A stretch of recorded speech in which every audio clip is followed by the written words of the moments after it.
전자담배 아닌 이 확담배밖에 모르겠어요. 우리 아이가 뭔가 좀 냄새가 난다. 판별할 수 있는 꿀팁.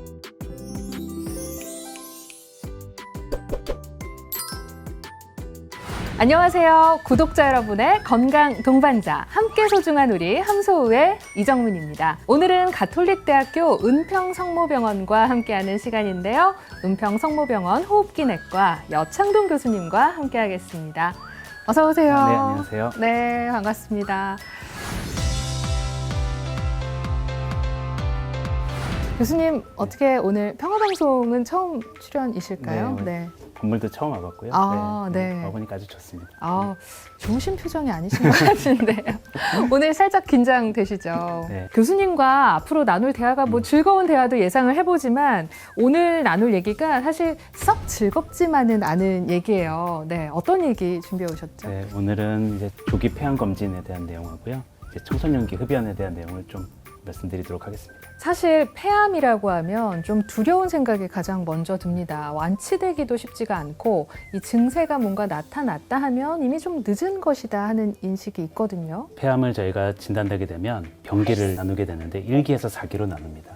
그중에 초기 1기, 2기를 대부분 제가 조기 폐암, 이렇게 많이 진행이 되지 않는 폐암이라고 얘기를 하게 되는데요. 네. 그런 이제 조기 폐암 환자들은 대부분 수술, 아니면 방사선 치료 같은 근치적인 목적으로 완치를 기대할 수 있는 단계이기 때문에 1기에 진단되게 되면 80%, 2기에 진단되게 되면 60% 정도의 생존율을 보이기 때문에 조기에 발견하는 것이 환자들의 생존율을 높이는 데 아주 중요한 방법이 되겠습니다. 그렇다면 이 조기 폐암 진단과 치료 어떤 식으로 우리 은평성모병원에서는 하고 계신지 궁금하고요. 어떻게 조기에 발견할 수 있는지도 궁금합니다. 네. 보통 건강검진에 일반 가슴 엑스레이를 찍으시는 분들이 많은데 가슴 엑스레이만으로는 작은 사이즈의 폐암을 발견하기는 쉬운 일이 아니고, 그래서 최근에는 엑스레이보다 더 폐암을 잘 발견할 수 있는 방법인 저설량 흉부 CT라는 방법을 폐암 조기 검진 방법으로 많이 사용하고 있습니다.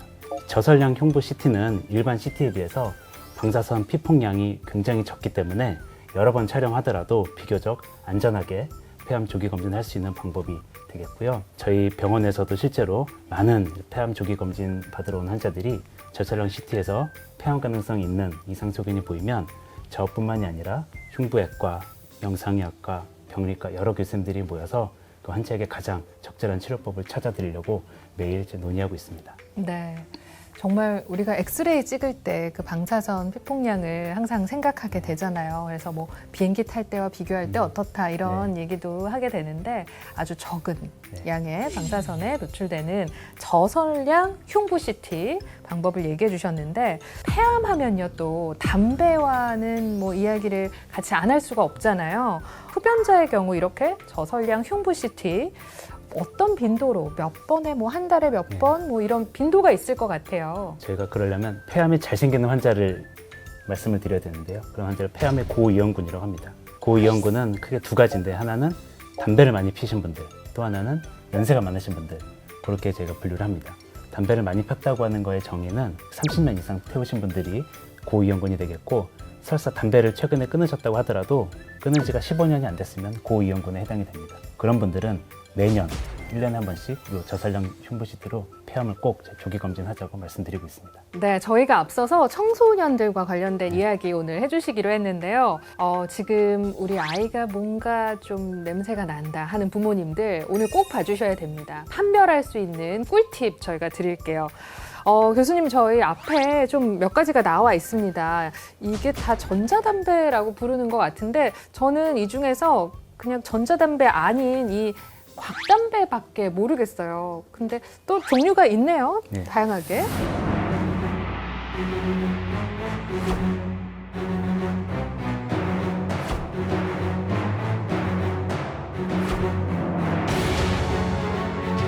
다양한 이제 전자담배를 사용하시는 이유가 금연을 하려고, 금연하기 전 단계로 이런 걸 이용하시거나 냄새 같은 것들이 많이 나기 때문에 이걸 차단하려고 하시는 분들이 많이 요새 늘어나고 있는데요.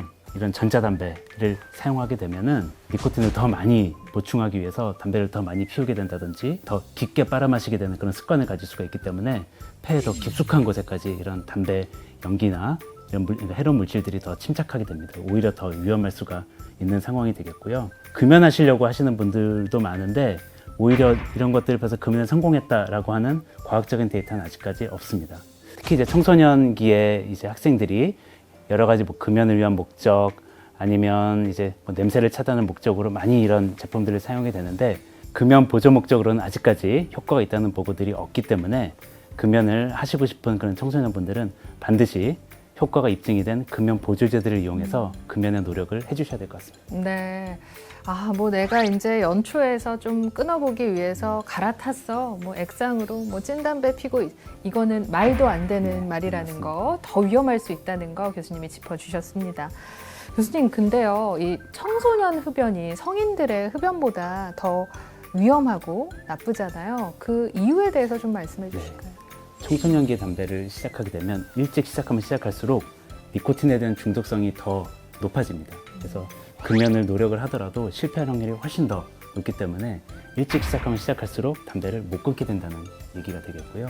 즉 예를 들면 13살에 시작한 사람과 23살에 시작한 사람, 10년의 차이가 있는데 그 환자들이 똑같은 나이가 들고 똑같은 양의 담배를 폈다고 하더라도 폐암에 걸릴 확률이 3.5배 이상 높아지게 됩니다. 네. 그럴수록 니코틴에 대한 그만큼의 오랜 기간 노출이 중요하다는 그런 말씀이 되겠습니다.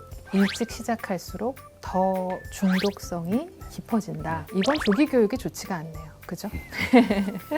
근데 가장 걱정하시는 분들, 뭐 자녀를 키우는 분들이겠지만 그 중에서도 우리 아이가 약간 기관지 질환이 있다 하는 부모님들은 아이가 커서 또 어떻게 될 것인가 이런 걱정들도 지금 많이 하고 계실 것 같거든요.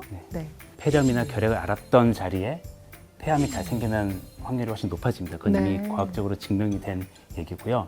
그래서 뭐 미세먼지에 대한 관심들이 굉장히 많으실 텐데 미세먼지에도 그런 발암물질이 다 섞여 있다는 그런 보고들이 많습니다. 그래서 청소년기서부터 잦은 이제 호흡기 질환을 앓았다거나 그런 미세먼지와 같은 안 좋은 이제 유해한 그런 먼지 그런 이제 대기 오염에 노출이 계속 이제 지속이 되면 만성적으로 폐에 염증이 생겨서 성인이 되어서도 폐 기능이 떨어지거나 만성적인 호흡기 질환의 가능성이 높아집니다.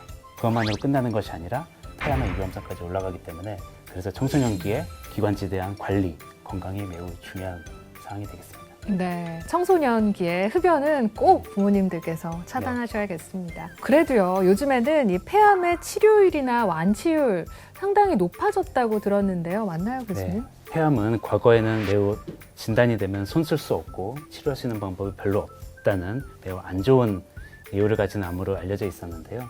최근에는 생존율도 많이 높아졌고 완치할 수 있는 환자들도 많이 생겼습니다. 폐암을 조기에 발견함으로써 완치를 할 수 있는 환자들의 비율이 훨씬 더 많아졌다는 게 가장 중요한 이유가 되겠고 또 하나는 여러 의학기술의 발전, 신약의 발전을 통해서 진행이 되는 환자들도 그 치료에 따르는 생존율을 많이 높일 수가 있습니다. 예전에 썼던 이제 주로 항암제들은 이제 성공률이 고작 몇 개월밖에 되지 않았던 게 일반적인 네. 효과였는데요. 최근에는 암세포만 골라서 죽이는 표적 치료제라든지 면역항암제 같은 것들이 최근에 많이 도입이 되면서 환자들의 생존율이 많이 높아졌는데 요새 폐암 환자들은 그냥 모두가 일률적인 치료를 받는 게 아니라 환자 개별화된 치료, 또 정밀 치료라고 해서 환자 개개마다 가장 최적의 치료를 할 수 있는 노력을 의료진들이 다 같이 모여서 가장 좋은 치료법을 찾아서 도와드리고 있으니까 절대 절망하지 마시고 네. 꼭 이제 병원과 그런 의료진을 신뢰하시면서 치료를 잘 받으실 수 있는 게 가장 좋은 방법이 되겠습니다. 네, 교수님 말씀 들으니 든든합니다. 네, 저는 태우지는 않지만 든든합니다. 네, 폐암과 관련해서 이야기 해주셨습니다. 오늘 여창동 교수님과 함께했습니다. 교수님 고맙습니다. 네, 감사합니다. 구독과 좋아요 부탁드려요. 부탁드립니다.